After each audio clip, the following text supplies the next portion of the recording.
Assalamualaikum warahmatullahi wabarakatuh. Selamat siang sahabat Podskling Podcast Rumah Sakit Umum Daerah Udin Banjarmasin. Pada kesempatan hari ini kita kedatangan narasumber yaitu Dr. Haji Pagan Pambudi, spesialis neurologi konsultan. Selamat siang, Dok. Selamat siang, Pak. Ya, oke. Pada kesempatan hari ini kita akan membahas tentang apa itu EEG. Dokter bisa menjelaskan apa itu EEG karena sebagian para sahabat mungkin belum banyak mengetahuinya. Ya, jadi EEG atau elektroensefalografi ini adalah salah satu pemeriksaan otak yang memang mungkin belum populer ya di kalangan masyarakat kita. Kalau CT scan, MRI atau foto ronsen biasa itu masyarakat kita udah tahu. Ya, kalau sakit kepala mintanya CT scan. Kalau lumpuh separuh mintanya MRI, nah itu sudah banyak di benak masyarakat kita. Tetapi EEG itu jarang didengar ya. Jadi kalau EEG itu adalah salah satu pemeriksaan kita di otak ya. Yang kita periksa bukanlah gambar, bukanlah struktur anatomi dari otak itu, tetapi lebih kepada kelistrikan dari otak. Nah, jadi kalau EEG nanti hasilnya yang kita rekam adalah listrik otak yang kecil itu akan kita tampilkan dalam bentuk grafik-grafik. Seperti itu, Pak. Kira-kira gambarannya. Kemudian tujuan utama dari penggunaan EEG dalam dunia medis itu seperti apa, Dok? Ya, jadi dalam penyakit-penyakit otak itu ada penyakit yang disebabkan oleh sesuatu benda di dalam otak, ya apakah itu perdarahan, apakah itu tumor, ya apakah itu infeksi, ya. Tetapi ada juga beberapa penyakit itu yang disebabkan oleh gangguan kelistrikan otak. Salah satu yang mungkin paling dikenal oleh masyarakat kita itu adalah kejang dan epilepsi. Itu bisa kita melakukan pemeriksaan EEG untuk lebih memastikan apakah ini benar epilepsi, ya, epilepsinya jenis yang mana, ya, sehingga kita bisa lebih detail menentukan diagnosis dari epilepsi tersebut. Dengan diagnosis yang lebih tepat, kita akan dapat memberikan pengobatan yang lebih tepat pula. Itu selama ini yang kita lakukan di Rumah Sakit Ulin. Walaupun demikian, EEG juga masih bisa kita gunakan untuk hal-hal yang lain, Pak. Misalnya mendeteksi adanya gangguan tumbuh kembang pada otak. Misalnya, oh anak ini dengan gelombang frekuensinya sekian, berarti otaknya belum matang. Seperti itu. Atau ada pada pasien-pasien yang tidak sadar itu kita bisa melihat bahwa memang fungsi otaknya sudah sangat minimal. Bahkan pada kasus-kasus di mana kita diminta untuk menentukan apakah orang ini sudah mati batang otak, di situ EEG masih punya peranan. Kita akan bisa melihat bahwa memang betul-betul gelombang otaknya itu sudah tidak ada. Seperti itu salah satu peran EEG di dunia medis. Kemudian proses pemasangan elektroda dan pengambilan data EEG itu seperti apa ya? Ya, biasanya pasien yang datang ke poli EEG kita itu pertama datang ke poli di Rumah Sakit Ulin ya. Kita membuat janji misalnya, oke, Bapak Ibu besok kita lakukan EEG. Maka malamnya itu pasien kita minta untuk mencuci rambut, Pak, supaya bersih. Karena EEG itu bukan seperti di foto ya, tetapi kita akan memasang kabel-kabel persis pada kulit kepala. Sehingga kita butuh kulit kepala yang bersih. Kalau berminyak tentu susah kita menempelkannya, ya. Kemudian sudah mencuci kepala saat malam hari, kemudian sampai pagi hari di saat kita mulai pemeriksaan itu tidak boleh terkena air sehingga kepalanya kering, ya. Lalu kita akan memasang ada sekitar 20 titik ya yang kita pasang di kepala itu, di mana kita akan merekam gelombang otak itu dari beberapa bagian penting dari kepala, misalnya dari depan, regio frontal ya, regio temporal, oksipital dan sentral ya. Kalau dalam bahasa awamnya itu segala arah lah, dari depan, samping, belakang, tengah, itu semua akan kita tangkap gelombangnya dengan pemasangan kabel-kabel yang sangat sensitif itu, Pak. Nah, kemudian kita rekam pasien itu selama 30 menit. Dengan beberapa teknik perekaman khusus. Nah, kita harapkan dalam 30 menit itu kita mendapatkan apa yang kita cari. Misalnya ada gelombang yang tidak normal, ada gelombang yang dari situ kita memperkirakan nanti pasien ini kalau muncul gelombang ini dia akan sering kejang seperti itu. Itu yang kita lakukan selama ini. Kalau anak-anak kadang pasiennya perlu kita tidurkan ya, karena anak-anak kan sering takut itu dipasangin kabel-kabel seperti itu ya. Itu kita tidurkan dengan obat-obat tertentu sehingga pasien tenang saat pemasangan kabel-kabel itu, Pak. Oke, baik. Kemudian teknologi terbaru apa saja yang dipergunakan di Rumah Sakit Umum Daerah Ulin yang berhubungan dengan EEG, Dok? Ya, Rumah Sakit Ulin saat ini memiliki 2 unit computerized EEG ya, Pak. Kalau zaman dulu itu dari elektrode atau dari kabel yang kita masukkan di otak itu, yang kita pasang di kepala itu masuk ke satu mesin, ya. Nggak ditampilkan di komputer, langsung dia muncul di grafik kertas itu, mirip telegram zaman dahulu itu seperti itu yang dulu. Yang sekarang gelombang listrik yang kita rekam dari kepala pasien itu masuk ke dalam komputer, dikuatkan gelombangnya oleh komputer dan ditampilkan di layar komputer melalui satu tatanan-tatanan yang sudah standar. Direkam masuk ke dalam harddisk sehingga saya sebagai dokter bisa kapan saja, Pak, menilai hasil bacaan EEG itu. Tidak harus persis saat pasien sedang direkam. Bahkan saya bisa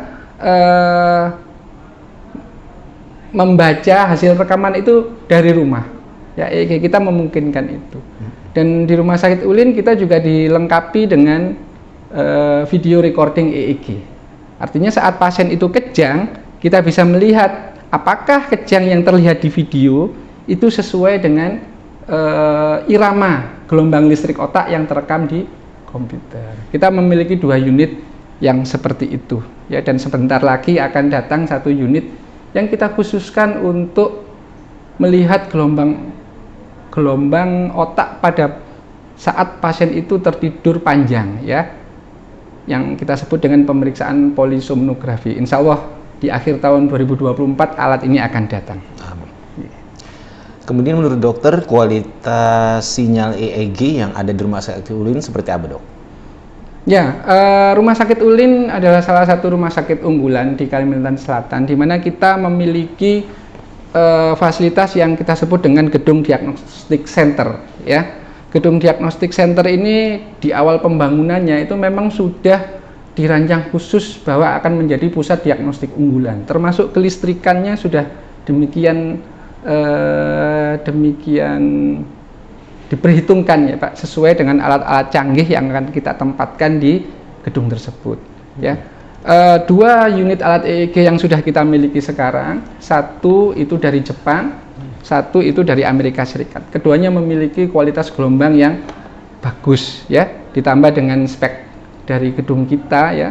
Selama ini saya selalu bisa menghasilkan gelombang yang bersih, mudah dibaca dan tidak terganggu dengan gangguan-gangguan listrik yang lain, misalnya dari lampu atau dari AC, ya, atau dari gelombang radio yang lain. Alhamdulillah sampai saat ini kita bisa menghasilkan kualitas gambar yang bagus untuk EEG di Rumah Sakit Ulin. Kemudian untuk lebih memperjelas, Dok, dalam kondisi atau penyakit apa saja sih EEG itu bisa dipergunakan, Dok? Ya, EEG itu utamanya paling banyak digunakan untuk penyakit kejang dan epilepsi, ya, yang paling berperan, walaupun tidak hanya itu saja ya, Pak. Jadi kita sering dapat kiriman kalau pasien itu di rumah kejang, kita diminta melakukan EEG. Satu yang kita nilai, satu itu kejang betul atau kan kejang, ya. 2, kita menentukan kalau pasien ini epilepsi jenis yang mana, ya. Kemudian dari gambaran rekam otak itu kita juga bisa memperkirakan apakah epilepsinya ini kedepannya akan bisa bagus atau malah mungkin ya pasien harus memerlukan pengobatan jangka panjang atau bahkan mungkin pengobatan seumur hidup. Jadi kita bisa menentukan itu berdasarkan hasil rekam otaknya. Itu untuk pasien kejang. Ya, untuk pasien lain misalnya dengan gangguan tumbuh kembang misalnya, kita melihat seorang anak mungkin dari sisi kecerdasan intelektualnya agak kurang, ya.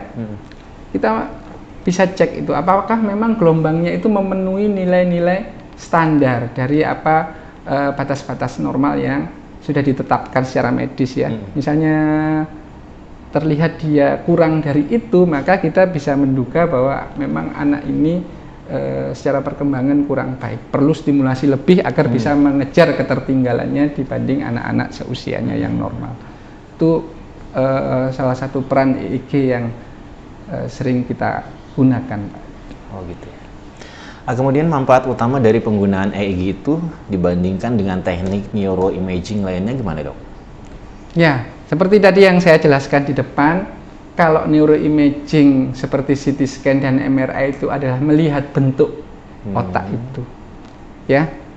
Bahkan kalau MRI itu bisa jelas kelihatan bulat otak kita itu, ya, termasuk lekuan-lekuan kecil itu akan terlihat dengan jelas dengan MRI kita. Kita punya MRI baru 1,5 Tesla, ya Pak, ya.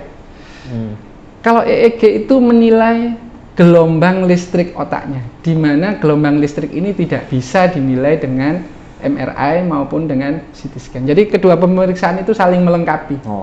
Sebaliknya, saya misalkan mendapatkan kelainan gelombang otak pada sisi samping, ya, sisi temporal, ya. Saya hanya bisa menduga di situ ada sesuatu. Tetapi sesuatu itu wujudnya apa? Apakah misalnya perdarahan, apakah itu tumor, apakah itu infeksi? Saya membutuhkan CT scan atau MRI. Jadi kedua pemeriksaan ini dalam banyak kasus saling mendukung untuk mempertajam diagnosis kita. Itu, Pak. Kemudian adakah keterbatasan dari EEG dan bagaimana cara mengatasinya? Ya, seperti tadi bahwa EEG itu menilai fungsi saja, menilai gelombang listrik otak saja, tidak bisa dia menentukan penyebab. Ya, sehingga kita harus melengkapinya. Kalau kita perkirakan bahwa penyebab kelainan gelombang listrik otak ini adalah sesuatu yang organik, ya, sesuatu massa atau sesuatu benda yang ada di dalam otak, maka kita memerlukan neuroimaging seperti MRI maupun CT scan. Kedua, bahwa pada pasien kejang, Pak, kejang itu kan bisa terjadi dalam 24 jam kehidupan kita, ya. Sedangkan EEG rutin yang kita lakukan di rumah sakit Ulin dan di rumah sakit lain di seluruh dunia, namanya itu adalah EEG rutin, ya. Itu hanya 30 menit. Bisa saja sebetulnya orang ini memang betul-betul epilepsi, ya. Tetapi terekam pada saat 30 menit itu nggak keluar gelombang yang kita harapkan terlihat itu, karena hanya 30 menit dari 24 jam. Ya, itu keterbatasan. Tetapi dari penelitian-penelitian bahwa kemungkinan kita untuk mendapatkan kelainan itu sekali perekaman itu 25%. Dan akan semakin meningkat kalau kita ulang. Jadi kalau misalnya gagal, ya, itu kita bisa ulang seminggu atau 2 minggu lagi. Atau kalau memang kita betul-betul sangat ingin mendapatkannya, ya, kita bisa melakukan namanya long term EEG, Pak. EEG selama jam yang panjang, ya, 8 jam sampai bahkan 1 minggu, direkam secara terus-menerus. Cuma untuk ini Rumah Sakit Ulin belum siap, ya. Insya Allah dalam 1-2 tahun ke depan kita akan kembangkan layanan yang kita sebut dengan long term EEG. Nantinya kekurangan itu akan semakin kita atasi, ya, dari tahun ke tahun pengembangan rumah sakit kita tercinta ini. Selama prosedur EEG itu, Dok, biasanya apa yang dialami oleh pasien itu, Dok? Prosedurnya sederhana, jadi teman-teman tidak perlu takut. Kalau pasien yang sudah dewasa atau anak-anak yang sudah bisa kita bujuk, ya, pasien cukup datang berbaring, ya, kemudian kita tempelkan elektrode-elektrode di kulit kepala, ya, nggak perlu gundul pasiennya. Nanti petugas kita akan menyisir, menata rambut itu dengan teknik khusus, ya, ditempel, tidak ada rasa sakit sama sekali, tidak ada jarum sama sekali, ya, ruangan EEG kita cukup nyaman, setelah ditempel pasien bahkan boleh tidur, ya, boleh tidur. Tapi memang nggak boleh Pak pegang gadget atau apa, enggak. Jadi dipersilakan berbaring dengan nyaman, bahkan boleh tidur ya. Kita rekam, ya. Kemudian pada menit keberapa ada beberapa perlakuan khusus, ya. Mata pasien itu akan kita berikan cahaya yang berkedip-kedip selama beberapa detik. Lalu pasien akan kita minta untuk bernafas cepat dan dalam selama beberapa detik juga, ya. Setelah itu kita persilakan dia tidur. Seperti itu saja. Tetapi pada anak-anak, ya, pada anak-anak yang belum bisa bekerja sama, bayi atau sampai anak balita itu kan masih sering takut, ya. Nah, itu kita berikan obat, ya, agar dia bisa tenang tidur dan memudahkan perekaman. Atau orang tuanya dipesenin, tolong ini adiknya mulai malam jangan boleh tidur, diganggu terus. Jadi saat pagi pemeriksaan itu anaknya sudah ngantuk secara alami. Itu yang kita lakukan. Jadi pemeriksaan ini aman, tidak memberikan obat apapun kecuali untuk anak-anak, ya. Dan itu biasanya juga dosisnya kecil saja. Insya Allah bisa kita laksanakan dengan aman. Adakah persiapan khusus sebelum melakukan EEG, Dok? Ya itu tadi Pak. Jadi kalau bisa, ini umumnya kalau bisa malam sebelum pemeriksaan itu pasien kita harapkan mengurangi tidur. Kenapa? Orang kalau kurang tidur itu cenderung untuk kejang. Misalnya pada pasien epilepsi, ya, kalau dia kurang tidur dia akan cenderung untuk kejang, ya. Nah, itu membantu kita untuk mendeteksi gelombang. Kedua, kalau malamnya itu kurang tidur, dia ada kecenderungan untuk mengantuk saat pemeriksaan kita itu. Nah, kita itu untuk satu pemeriksaan EEG rutin yang baik harus ada fase bangun, harus ada fase tidur. Khawatirnya kalau dia tidak dibuat kurang tidur malam sebelumnya, dia bangun aja itu terus selama perekaman, kurang ideal dari sisi rekaman EEG. Kedua adalah pasien mesti membersihkan kulit kepala, ya. Malam sebelum pemeriksaan EEG itu dia mesti keramas, bersih betul, ya. Kemudian dikeringkan betul, dan setelah itu nggak boleh kena air ataupun menggunakan minyak rambut, ya. Persiapannya itu saja, tidak perlu puasa, tidak perlu minum obat apapun, ya. Rasanya cukup demikian saja persiapan. Kemudian apakah ada pengalaman menarik bagi dokter atau menantang yang pernah dokter alami atau hadapi dalam proses melakukan EEG, Dok? Ya biasanya kalau pasiennya kejang, Pak. Nah, ya. Jadi kita itu kalau pasien kejang itu dalam hati antara kita sebagai operator EEG itu senang karena kita mendapatkan gelombang yang kita harapkan tampak itu. Tetapi dari sisi orang tua pasien itu pasti beliau akan sangat cemas. Nah, itu bagaimana kita mengatur, ya, antara rasa puas kita terhadap diagnostik dengan empati kita. Jangan sampai kesenangan kita itu menutup empati kita terhadap pasien dan orang tuanya yang cemas. Itu perlu satu satu pengaturan emosi yang ada kuat gitu, Pak, ya. Iya. Itu aja sih selama ini, ya. Tuh. Kemudian juga beberapa pasien yang sulit, misalnya pasien dengan gangguan kejiwaan yang menolak, ya, yang marah-marah saat dilakukan perekaman itu perlu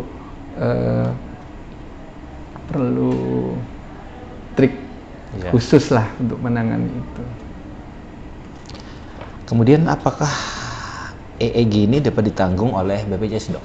Oh ya, jangan khawatir, ditanggung, ya. Jadi kalau sahabat Rumah Sakit Ulin ingin, ya, melakukan EEG, misalnya ada sakit kejang, ya, ingin dilakukan pemeriksaan otak, ya, karena memang di Kalimantan Selatan ini tidak banyak rumah sakit yang memiliki fasilitas elektroensefalografi, Pak, terutama yang ditanggung BPJS, ya. Untuk di Banjarmasin itu yang sudah established, ya, dan sudah melakukan pemeriksaan ini sampai mungkin kita memulai di 2012, ya, Pak, sudah ribuan pasien rasanya, ya. Itu Rumah Sakit Ulin sudah sejak 2012. Yang barusan operasional itu Sari Mulia dan Rumah Sakit Sultan Syariansyah, tapi belum operasional penuh. Perawatnya baru kita latih, ya. Jadi kalau memang ingin, silahkan mengajukan, ya, melalui prosedur yang disetujui dari BPJS, ya. Jadi dari Vaskes 1 dirujuk ke Rumah Sakit Vaskes 2, ya. Yang misalnya Rumah Sakit Vaskes 2-nya itu tidak memiliki BPJS, silakan minta dirujuk ke Poli Elektromedik Rumah Sakit Umum Daerah Ulin Banjarmasin. Ya 100% ditanggung BPJS, tidak ada Tambahan biaya. cost sharing, ya 100% ditanggung BPJS. Pertanyaan terakhir dok, kapan saja ada pelayanan di AEG di Rumah Sakit Umum Daerah Ulin dok? Ya, kita Senin sampai Jumat siap melakukan rekaman otak. Ya, di jam kerja tentunya. Iya.